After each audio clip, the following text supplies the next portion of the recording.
Di Rumah Sakit Jenderal Ahmad Yani terdapat pasien Tuan X dengan kondisi mengalami obstruksi pada jalan nafas akibat trauma pada jalan nafas. Kemudian tahap reinteraksi, saya sudah membaca catatan medis klien, kemudian saya sudah mengevaluasi kelebihan dan kekurangan yang saya miliki, kemudian mempersiapkan alat.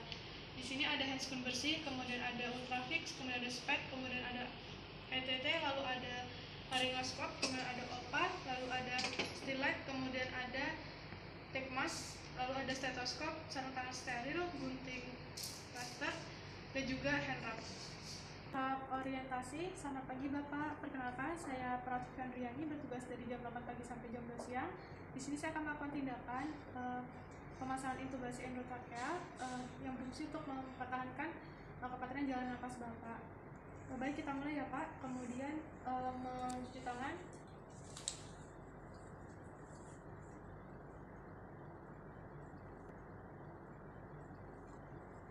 menggunakan sarung tangan bersih.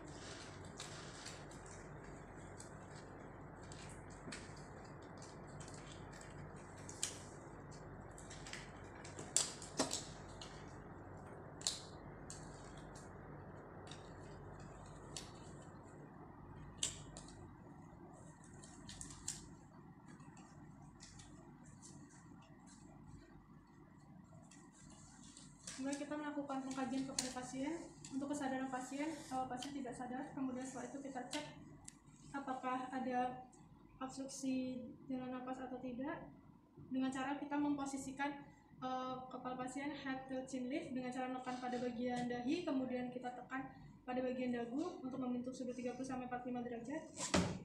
Kemudian kita cek apakah ada obstruksi atau tidak. Pasien terdapat obstruksi jalan nafas, kemudian kita cek SPO2-nya yaitu kurang dari 80%, kemudian oksimetri jantung dan nadinya. Kemudian kita cek juga kesimetrisan dari dinding dada pasien. Kemudian setelah kita melakukan pengkajian, kita melakukan bantuan ventilasi mekanik.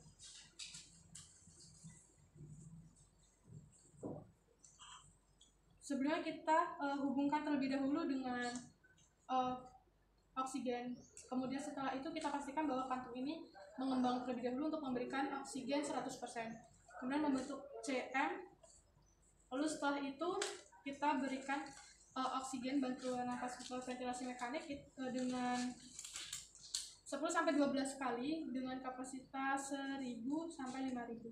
Kemudian kita berikan 1000, 1000, 2000, 3000, 4000, 5000. Kemudian setelah kita memberikan bantuan nafas ventilasi mekanik, kemudian kita mengganti sarung tangan dengan handscreen steril.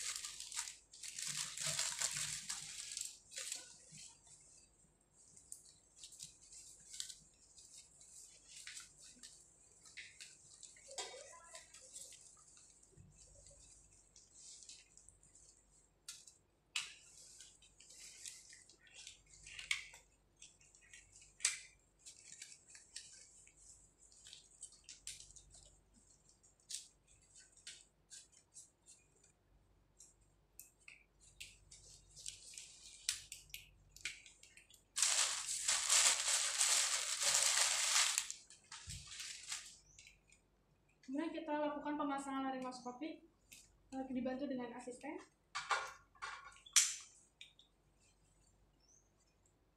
Dalam posisi seperti ini. Kemudian kita lihat sampai kita terlihat epiglotis. Ketika kita sudah melihat epiglotis, kemudian kita lakukan pemasangan ETT. Untuk pengukuran ETT itu 20 untuk sesuai dengan ukuran orang Indonesia. Kemudian kita lebihkan 5 cm. Kemudian setelah itu kita masukkan. Setelah kita masukkan ETT, kemudian kita lepas stilet. Kemudian kita juga beri bantuan backmask.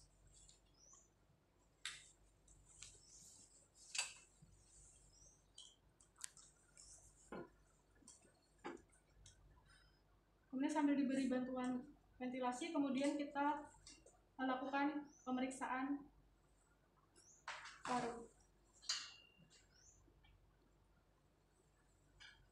Kemudian kita lakukan pemeriksaan di kedua belah paru, apakah memastikan udara masuk ke dalam paru atau tidak. Kemudian juga kita lihat kesimetrisan dari kedua dinding paru. Kemudian setelah itu kita cek juga di bagian epigastrik apakah masuk ke lambung atau tidak. Baik, sudah terpasang sesuai di dalam paru.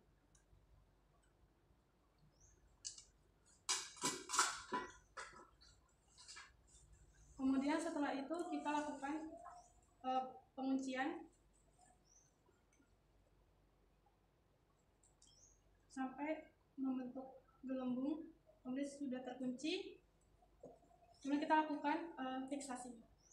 Sebelumnya kita lepas terlebih dahulu back mask, lalu kita hubungkan dengan ventilator, lalu kita lakukan fiksasi.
Kita letakkan di bawah mulut dan di atas mulut seperti ini. Baik. Kemudian setelah difiksasi, kita lihat terlebih dahulu apakah ada sekret atau tidak. Kemudian jika tidak ada, lalu kita pasang otot.